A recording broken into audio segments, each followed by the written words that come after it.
Here we go, the final match. Home Alone and National Lampoon's Christmas Vacation duke it out to become the greatest Christmas movie of all time. Now that being said, don't take that title seriously. This is still somewhat biased, but I'm trying to keep it as in a non-biased mindset as best as I can. I'm not saying movies like It's a Wonderful Life or The Bishop's Wife aren't the best Christmas movies, but those were from a different era when Christmas movies weren't really a novelty yet, didn't have their own dedicated genre. Well, just to finish up this preamble, here's how this final round will look. All 6 previous categories will be coming back, that being story, characters, implementation, humor, spirit, and overall quality. For each category, I will discuss and vote on, and in the event of a tie, I will go down to what movie had a higher score out of 15 in the preliminary rounds. If that still doesn't decide the winner, then it'll come down to how many categories they won in the semifinals. And if that doesn't decide who wins, I quit. Let's get into it, starting with the category of story. These two movies have very different stories. Christmas Vacation is sort of vague about the plot with its title. Home Alone, yeah, kind of lays it down right away. But here's how I decide the winner of this category. The development of the plot. Whenever something happens in Christmas Vacation, take the example of Cousin Eddie arriving, he may add tension to the characters, but the storyline doesn't change much upon that. He doesn't help or hurt their given predicament at all. It just kind of continues to exist as if nothing ever happened. Yet every time something crucial to the plot happens in Home Alone, it flips the story on its head. It begins at what looks like a story about a bratty kid having an extended family over for Christmas. Then once his family accidentally leaves him home, it turns into a lighthearted story of him trying to live like an adult with extra responsibilities. And then, once the wet bandits are thrown into the equation, it becomes a story of survival. I know I said before that it works in Christmas Vacation's favor, that it doesn't have much of a plot, but when it comes to plot development, that's a whole new ballgame. Besides, I said that when I wasn't comparing it to a movie that does have a plot. So for that, I voted for Home Alone on story. Movies have an abundance of characters. Kevin McAllister is a character we see develop throughout Home Alone's runtime, and Clark Griswold is the human embodiment of Yuletide stress coming to a breaking point. Both characters are supported with good family members, Catherine O'Hara playing Kevin's extremely guilty and embarrassed mother, and Buzz, Kevin's scary and antagonizing older brother. And then for Christmas Vacation, Clark has more present but equally flawed characters than Ellen, Audrey, and Russ, and some of the other members of his family. Both have great villains as well, with the Wet Bandits sort of being the twist villain, and what I like about them is that they're sort of goofballs, which might give the impression that they are unprofessional and not scary, and with the adding of Old Man Marley, you might think that the Wet Bandits are more secondary villains. But at the climax of the film, they do get very violent and disturbing. The villain in Christmas Vacation, which would be Clark Griswold's boss, who's actually played by, I think his name's Brian Doyle Murphy. I might be saying his name wrong, but he's Bill Murray's brother. Clark's boss, the villain of Christmas Vacation, take a lot more of a backseat role, beginning as just the annoying tough guy boss archetype, but once he denies Clark a Christmas bonus, he does become the true villain, and is sitting in the Griswold living room tied up and gagged, not more than an hour after his promotion to villain status. Now, I actually should point out that the more that I think about it, the boss's name, which I forgot his name, I think it's like Frank something, Frank is also kind of a twist villain, too, in that way, too. Anyways, so we can't compare the characters that well, because they're both so similar. But for me, what it comes down to is how well utilized the extended family is. In Home Alone, some of Kevin's siblings are only shown, like, once, and the other younger relatives, like Fuller, are implemented as sort of a half-efforted joke that isn't carried out well throughout the entire film. Also, this sounds kind of harsh, but I don't think John Hurd's character even has a personality. I said earlier that it's okay for the other extended family members to have smaller roles, and that Uncle Frank doesn't stick out like a sore thumb, which is true, but his wife juxtaposed to him also has no personality, and considering she's sort of guilty by association to him, she should have a more developed character.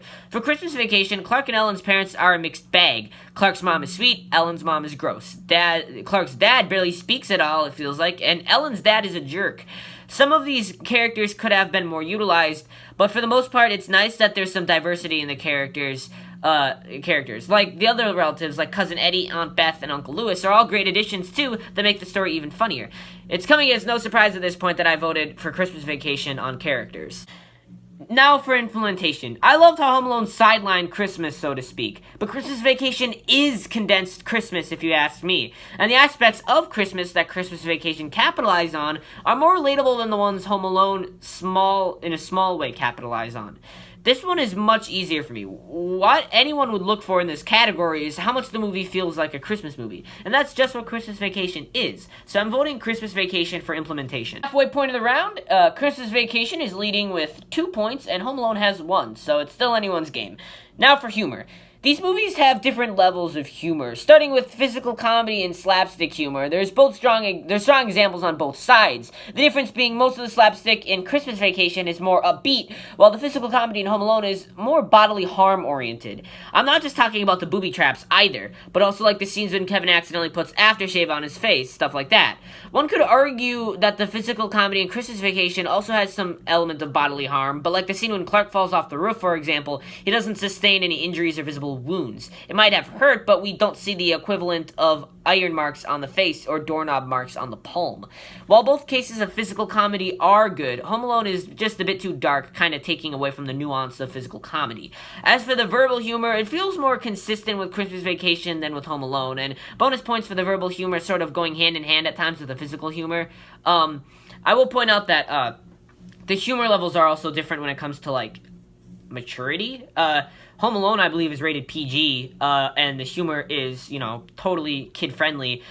In Christmas Vacation, there's a lot of cursing, and I mean, there is cursing in Home Alone, but I think the worst it is like, Marv mutters the S word under his breath in, like, the scene when he gets his shoe stuck in the door, but, there's a lot of cursing in Christmas Vacation, and there's also suggestive themes, which I know, like, people are gonna comment, yeah, well, there was a Playboy magazine shown in Home Alone. Well, that's kind of different. He's not, like, Kevin comments on it and kind of, it's a little bit different, and that's only, like, one example.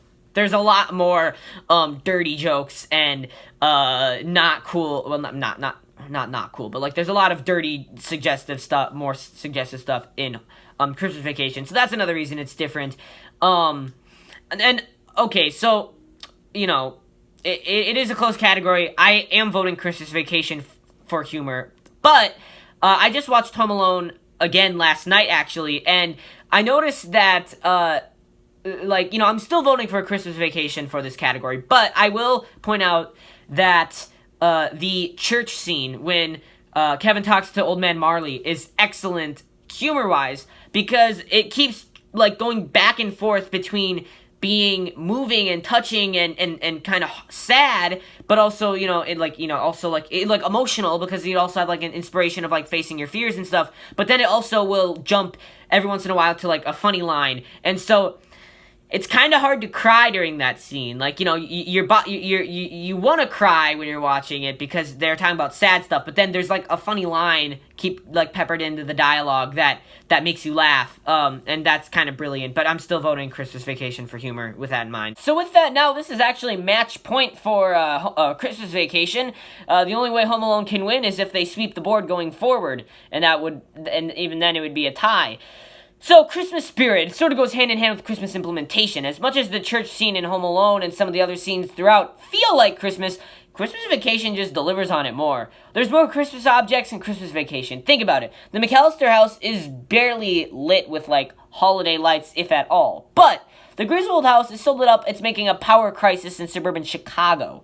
Christmas Vacation just has more holiday colors in it, too, if you ask me. I guess those comments I made about how much I love Home Alone for being so subtle have come to bite me in the butt. It's a hard decision, but I vote Christmas Vacation on Christmas spirit. Finally, overall quality. What I love about this category is that it comes preloaded with different aspects to consider, whilst the other categories, I had to come up with those aspects on the go. There's the music, which, yeah, I love the opening theme to Christmas Vacation, but the Home Alone score trumps it easily. I also am honestly more impressed with the visual effects of Home Alone 2, even though Christmas Vacation doesn't necessarily have bad video effects.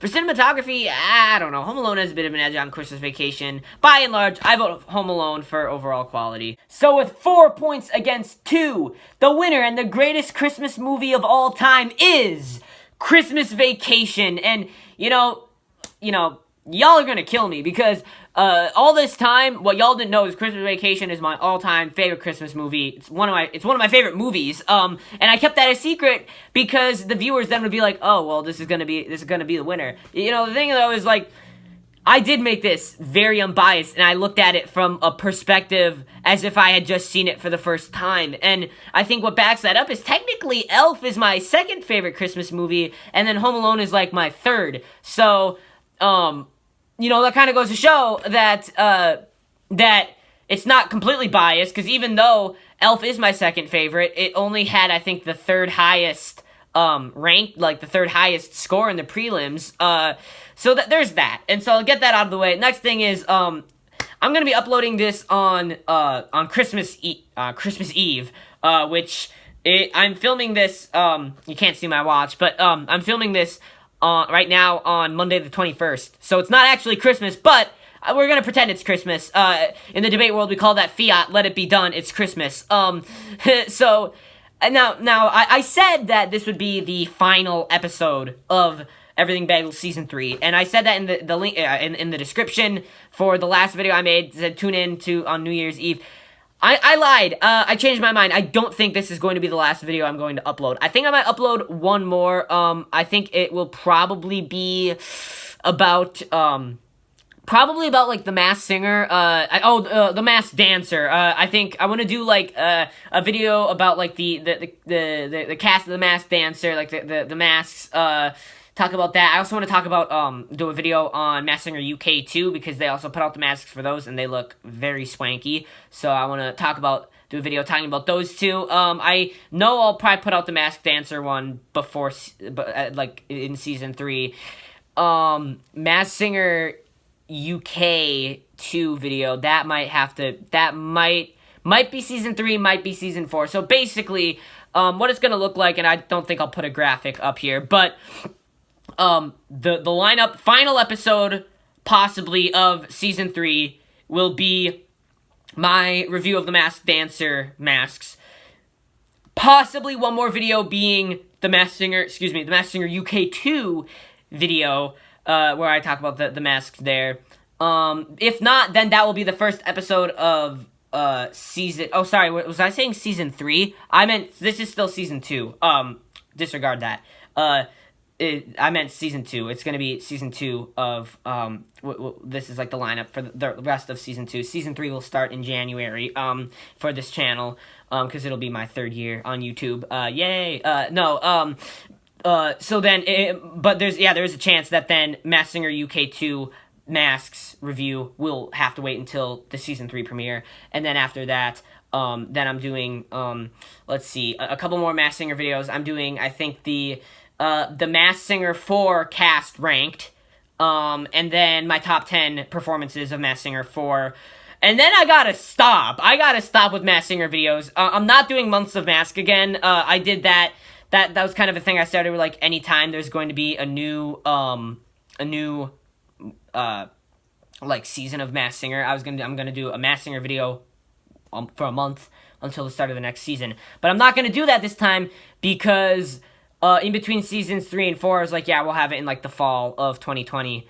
But this time, we don't know when Season 5 will be. It'll either be in the spring, or it'll be in the, or in, like, the summer or fall of 2021. So we don't really know. So I'm not gonna do that. And then I named my channel Everything Bagel for a reason, because it's going to be everything. So I'm just kind of trying to branch out a bit. I want to do more, movie reviews. I need to make more Survivor videos. I want to make more Big Brother videos. I need to just completely, diversify my content more. So maybe after that, don't expect to see as many Masked Singer videos for a while.